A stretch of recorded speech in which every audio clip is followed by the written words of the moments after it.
Sometimes, when we sit alone, our heart goes back to those days that we call childhood.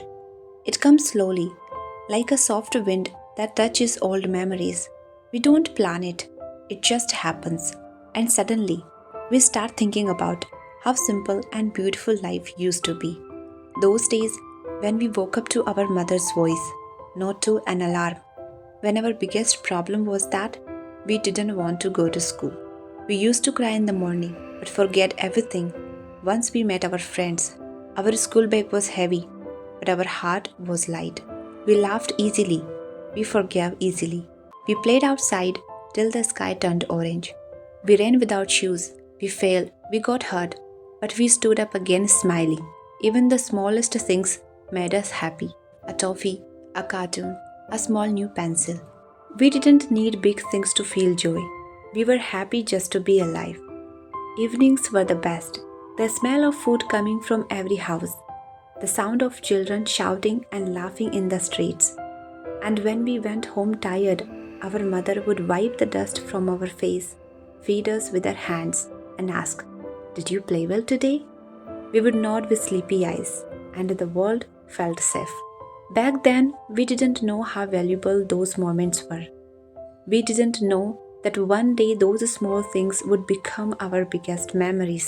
We didn't know that growing up meant losing those pure moments slowly. When we were children, we wanted to grow up fast. Now that we've grown up, we just want to go back. Today, we live in a world full of noise, work, phones, and pressure. We have everything we once wanted, yet something is missing. That something is peace. That something is innocence. That something is childhood.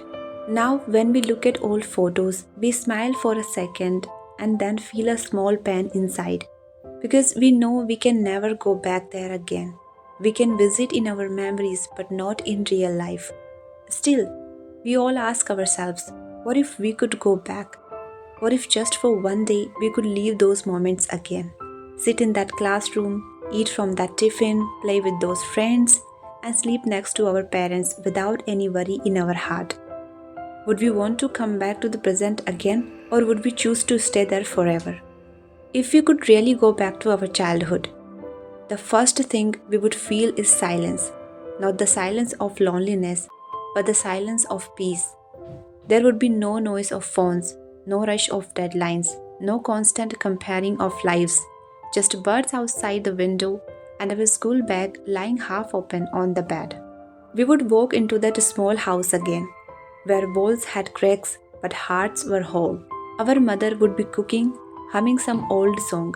Our father would be reading the newspaper, pretending to be serious but smiling when we ran to him with muddy hands. We would see our old toys, broken but precious, our books with doodles, our school uniform still smelling of chalk dust. That feeling, it would break us and heal us at the same time. We didn't know back then that we were living the moments we would spend our whole lives missing. We would go to school again, meet friends we haven't seen in years, laugh for no reason, fight over pencils, hide during games, no fear of tomorrow, no thoughts about money, success, or failure, just pure life. But slowly something strange would start to happen inside us. We would begin to remember the future, the mistakes, the heartbreaks, the goodbyes that were yet to come. And it would hurt because we would realize how fragile everything was, how fast time was running, even when we didn't notice. We would see our parents, still young, still strong, and we would know what's coming ahead. We would want to hug them tighter, say all the things we never said, stop time somehow, but we wouldn't be able to. And that's where the pain would live, between what we know and what we can't change. The saddest thing about growing up is realizing that your parents are growing old too. If we stayed longer in our childhood, maybe we would start to losing our present. We would forget the people waiting for us now, the dreams we still have to chase. Maybe we would even stop living, trapped between what was and what is. And one day, standing in the same street where we once played, we would whisper, "It was beautiful because it ended. It mattered because it passed." Because that's the truth. If childhood never ended, we would never know its value. The consequences, if going back were really possible. If returning to childhood truly became possible, it might not bring peace, it might break people instead. Many would keep running to the past again and again, not to relive it, but to escape the present. They would lose connection with reality, stop growing, stop hoping. People would forget how to live. And one day, the world would be full of people living in memories, not in life. When you keep looking back, you miss the sunrise right in front of you.